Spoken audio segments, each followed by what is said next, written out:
As you can see on the whiteboard behind me, I've written down a list of the things that I have done to the project car thus far. Most of them are small mods or strange mods or things people don't normally do to daily driver cars. So I have a goal for this car, and I think I'll make another video for the goal.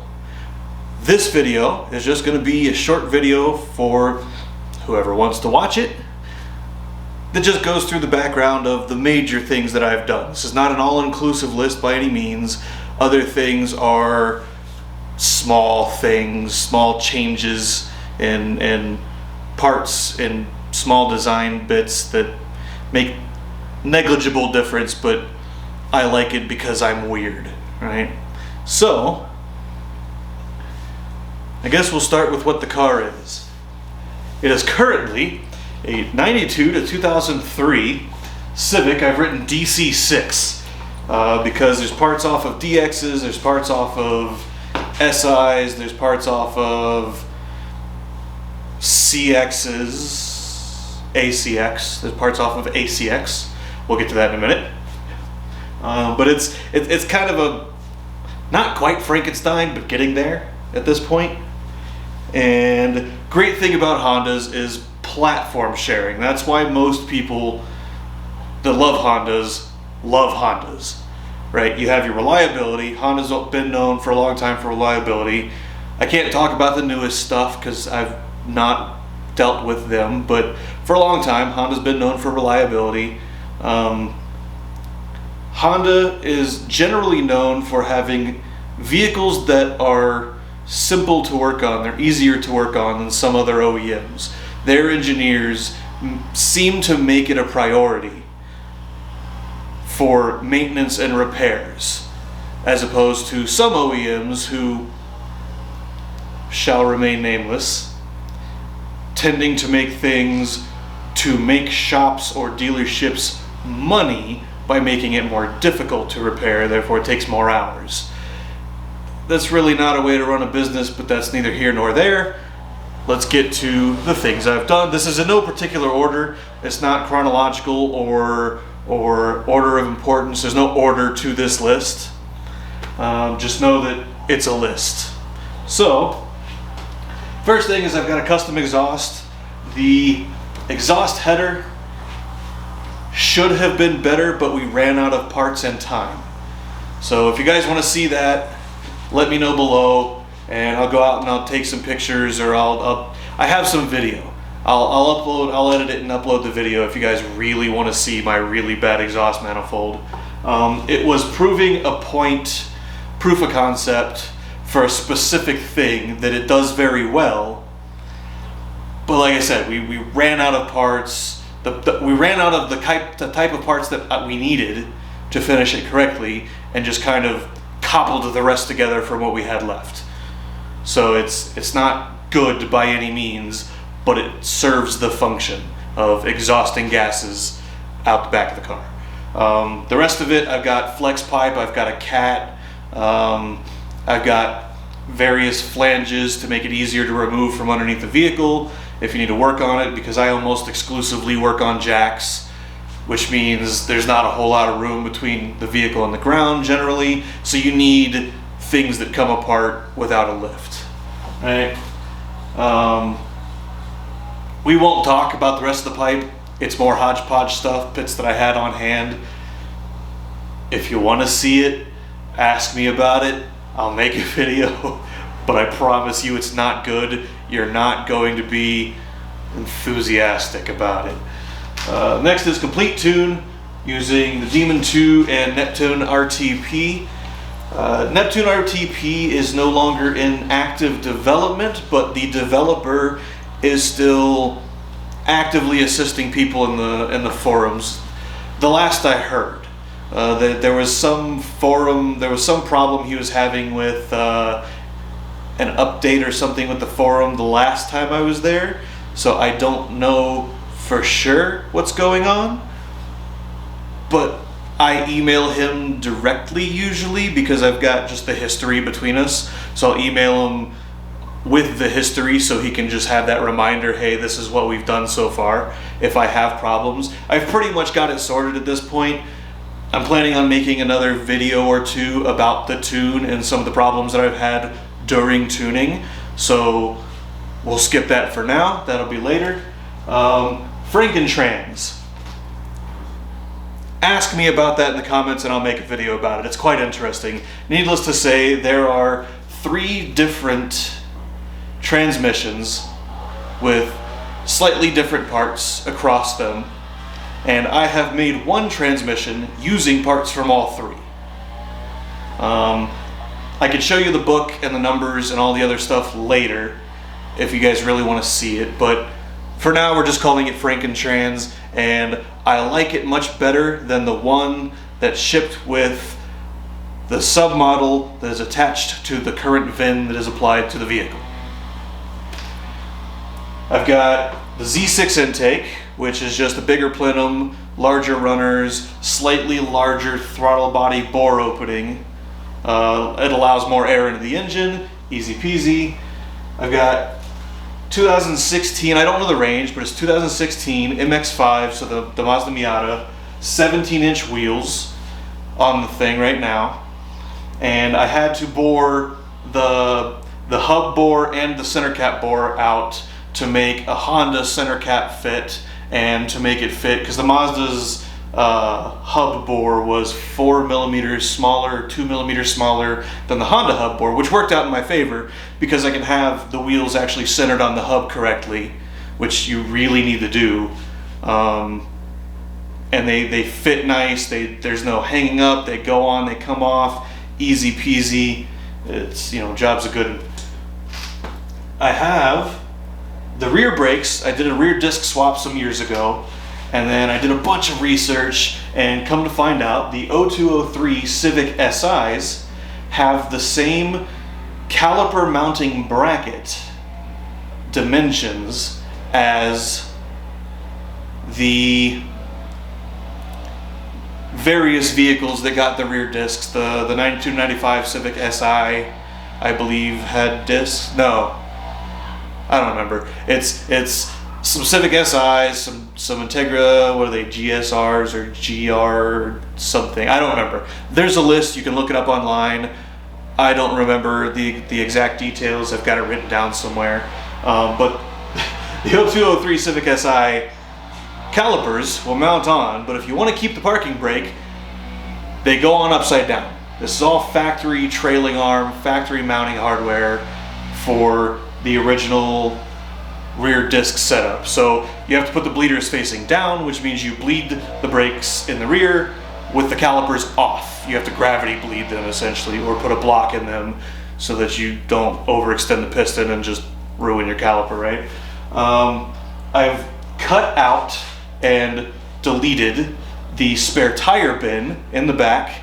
The Civics shipped with originally 13-inch wheels and a donut that matched the outer diameter for said 13-inch wheels and tires, and a full-size 17 spare will not fit in the back of that Civic without a bunch of things changing. I have a whole different plan for what I'm doing in the back. So the spare tire bin was cut out, and it's now just a flat plate with put a little bit of bracing underneath it. So it's just a flat area. The trunk no longer has anywhere for fluids to collect, which is what it was doing, the reason I cut it out in the first place. And then now with it missing, I've got some ideas. I'm going to make another video for the moving forward plans. I don't know if I mentioned that, but I'll make another video for the moving forward plans, so we're not doing 30-minute videos just explaining things. I've done some insulation to the interior that is quite different from the factory. It's quite different from Automotive in general. I have used ceramic fiber blankets, generally found on forges and blast furnaces. I used, what did I use? I used 1/2 inch refractory blanket topped with aluminum tape. On the roof, I put the duct wrap, the home duct. It's like bubble wrap with foil on both sides. So I put that on top of the tape, and then put the headliner back up. And then on the tunnel, which it's not a transmission tunnel on the two-wheel drive models, it's just an exhaust tunnel. So on the tunnel, I've put the same refractory with aluminum tape, and then in the spot where the cat sits, I've put the extra layer of foil-backed bubble wrap for a little bit of extra protection. I actually took it out. I'll make a video about that, and big difference from the factory. We'll talk about that a little bit later.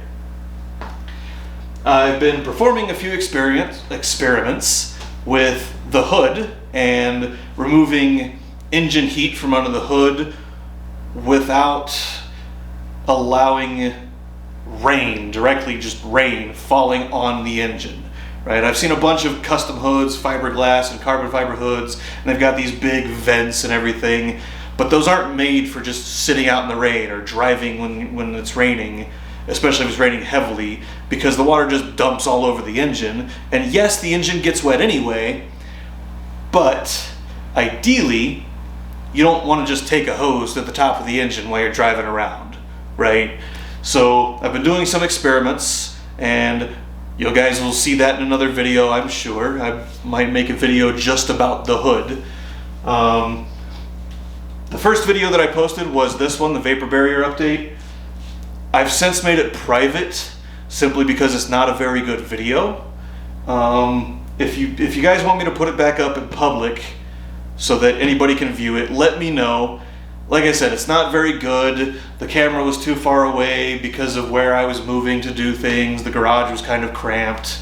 It's 96 degrees in here the past couple of weeks, so I was not wearing a shirt, and it's not pretty. Trust me, it's not pretty. I've got solid engine and trans mounts. I've still got one mount that is not solid steel. So I've got the rear engine mount and the transmission mount that are solid steel. I've got the two vibration dampers that I believe are the hardest polyurethane you can get in a pre-made for this vehicle. And then the driver top, the one that's by the timing belt, is still rubber. I've got the unit over there that I'm going to weld the plates to turn into a solid mount. I just haven't had the time or the space. The garage has been just completely full of stuff for the past month, so I haven't had the time or the space to do it. So that'll get done eventually. People are gonna say you shouldn't do it. They're gonna say it's wrong. I don't care. I like it. I like hearing all of the things in my engine, and it's not a race car. There's not that much stress on the body, so it's fine. I've been doing it for a few years. I had a transmission mount that was solid for 5 years until one of the welds broke. It was a not very good weld in the first place. It was a rush thing. I wanted to do it as an experiment, but it lasted for 5 years, so I figured that's a pretty good experiment. Right? Next thing, I've got an ACT 6-puck. No, it's not ACT. I believe it's a Centerforce, actually. I wrote ACT, but I believe it's a Centerforce clutch. 6-puck solid hub. It's okay. It's, like I said, it's not a race car. I'm not putting power through this thing. It doesn't need to handle power. I like a specific clutch feel in my cars, and this almost provides it. It's not a bad clutch. I'm not knocking on the product. The product is a good product. It's a clutch. It engages the engine to the transmission, and I drive forward and I drive backwards. It's fine. It works. It's good. It's not my preference. Eventually, I'll be changing it. I'll be going back to the 4-puck solid hub with the next to highest rated pressure plate that you can get from whichever company I end up going with. My last one was a spec clutch, and the big power guys that do Honda stuff, there was some point where they weren't quite good enough, or some manufacturing defect. They were exploding with high power. It's a stock engine with stock power. It's got 100 horses. It's fine. It genuinely, it's fine. I liked the feel of the spec that I had before I burnt it up. There was a hill in West Virginia with a light on it that was almost always red. So I ended up wearing it down quite quickly in West Virginia. I've relocated the battery. The factory battery goes on the passenger side near the firewall on these Civics. I've made a battery box that I've welded into the trunk on the passenger side of the trunk. And again, it's not great. I said it in another video, my welds aren't great, but it's together. It's not gonna come apart. And it is sealed to the elements. I do have to make a vent and a door because I don't want the tiny little bit of hydrogen gas that comes out of a battery when you charge it. I don't want that in the cabin necessarily. I'd rather have just a little vent. Every battery box, BMW, the Cobalts had them in the trunks at one point. You know, you always have a vent, right? You've got to vent those gases out. I've deleted the rear deck, which is a large structural member of A-bodies in the automotive world. I don't recommend it for anybody that wants to do things unless you're putting in a roll cage. I've not put in a roll cage. I've attached it to the rear strut tower brace, and I literally just built a trapezoidal frame that holds the rear window sill in place, that keeps it from sagging and twisting and just shifting the window out of the body. And I drive it rough. I have driven this car rough enough that there was a place that we didn't, on the bottom of the strut braces, we didn't weld the bottom of the plate where it sat because there's a body sealer there. And again, most of the stuff I've done in this, we were getting to the end of the day and it wasn't done and it couldn't sit where it was sitting, so it had to get done right then. We never put the bottom welds in on the plates because it was end of the day, had to get the car back to, you know, out of the shop that it was in at the time. I have twisted those plates away from the body the way that I drive. So yeah, there's a gap there now and the plates are kind of twisted. Oops. But the windows stayed in place, the brace is fine, it hasn't shifted, it hasn't cracked the welds, it's good to go. And yeah, so those are the things that those are the major modifications that I've done to the car. Some of them I might redo in the future, I'll probably redo in the future. There's other things that take priority. I'm going to make a video about that stuff here in a little bit. I'm getting hot. I don't know if you can tell. It's 96 degrees in here and I have no cooling mechanism in the garage. The door is closed. The fan is crazy loud that I do have, so there's no way I'm recording a video with it. But yeah, that's it. So let me know what you guys think, and I'll see you in the next one.